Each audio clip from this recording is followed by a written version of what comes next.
Okay, let's dive right into this major breaking development. Welcome to this explainer. Right now, we're tracking a huge, highly kinetic situation that's unfolding as we speak in one of the absolute most critical waterways on the entire planet. So let's just cut through all the noise, look at the confirmed facts on the ground, and figure out what this actually means for the globe. Now, this is a massive, massive shift in the current geopolitical landscape. U.S. Central Command, CENTCOM, has quite literally just confirmed a brand new series of really powerful airstrikes happening right inside Iran.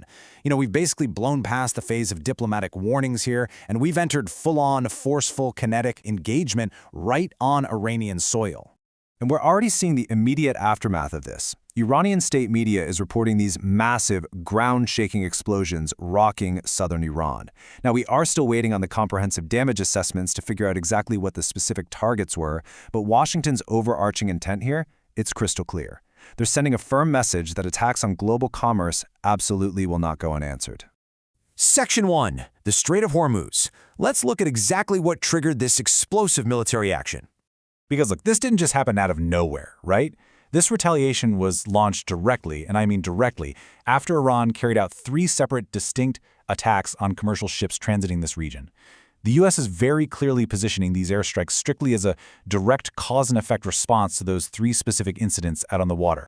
And crucially, you gotta understand, these weren't just random boats out for a sail. These were essential commercial ships tasked with moving oil and natural gas out of the Persian Gulf and into the Gulf of Oman. So targeting these vessels, it's basically hitting the vital arteries of the entire global energy supply chain. It instantly escalates a local regional dispute into a full-blown international crisis. This perfectly illustrates the massive diplomatic deadlock at the absolute center of this crisis. So on one side, you've got the U.S. position, which President Trump has been reiterating constantly since early February, saying, hey, these are international waters, ships have to be able to move freely. But on the exact opposite side, Iran insists that they, and they alone, control passage through this specific waterway. So we are essentially watching 2 totally incompatible views of international maritime law clashing in real time over a vital geographic choke point. Section 2. Global Economic Fallout. Let's talk about how these localized explosions directly impact our global wallets. Well, the impact was felt pretty much instantly. Global oil prices are jumping as we speak, and that's being driven entirely just by the news of this military engagement. The market is definitely not waiting around for the dust to settle here. Just the mere confirmation that missiles are in the air is already sending huge shockwaves through global commodities. And here's exactly why this matters to you in your everyday life. Global investors are currently, quote, bracing for potential disruptions. The Strait of Hormuz is basically a massive geographic bottleneck that supplies a huge portion of the entire world's daily energy needs. So when investors start bracing for severe supply disruptions in a place like this, it means the cost of transporting goods, manufacturing everyday products, and literally just filling up your gas tank, all of that could get hit hard. Section 3. Diplomatic pressure increases. Because the overarching U.S. strategy involves way more than just military missiles. If we break down this multi-pronged approach, Washington's strategy becomes really obvious. So alongside these prominent military strikes, the U.S. is aggressively pulling diplomatic levers as well. Specifically, they are signaling a much tougher stance by revoking a key waiver.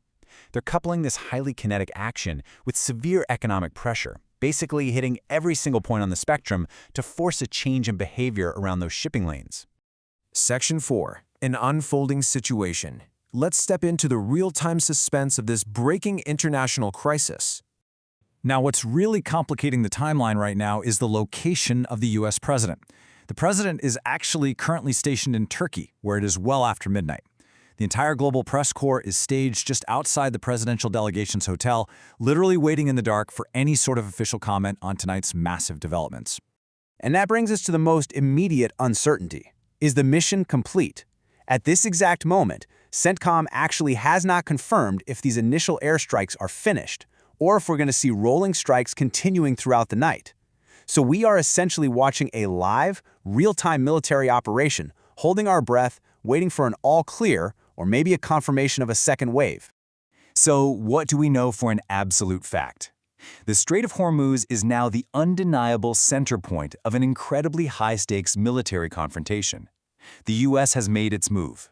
The big question, the one that leaves the entire globe completely on edge tonight, is this: how will Tehran respond to a direct hit on their own soil?